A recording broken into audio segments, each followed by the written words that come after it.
I strongly believe that it is possible to build a professional service firm that is not dependent on the founder if you build processes and departments and department heads, so people in the right place, so that you're not necessary anymore at your company.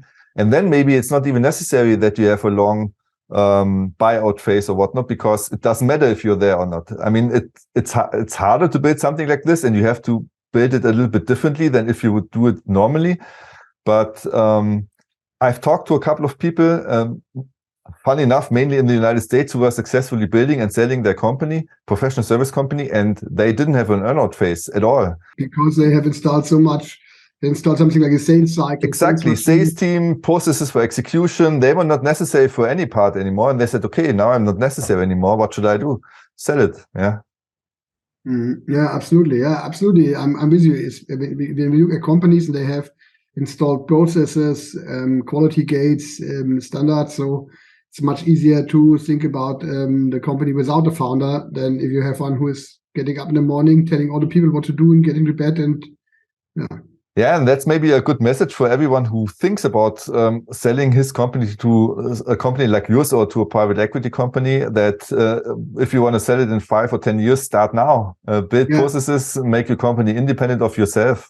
Yeah. Absolutely. It's I can recommend it from a personal perspective, because when I started my business, we had the crazy idea. It was in the mid-90s. Maybe we have something like we do something like an IPO. So I founded an Aktiengesellschaft in Germany, and which is very easy. It's much harder to go to make an IPO, but we never did so. But we had to select some people for the board, and we said, okay, we don't want to have any family members, but because it's boring.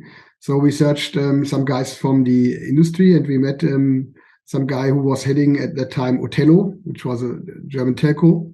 And he was educated by IBM, was heading IBM Germany some years ago. So he was at that time 45, 50 years old, and he was very well educated. And from day one, he told me about, you have to design a process. And I was 20 years old. I said, fuck up your I don't care about processes. I want to do my business, and I'm very successful because I made 200,000 D-Mark revenue. I was very convinced for myself, and so it was very hard for me to get taught by that guy, who was, for my opinion, old and boring.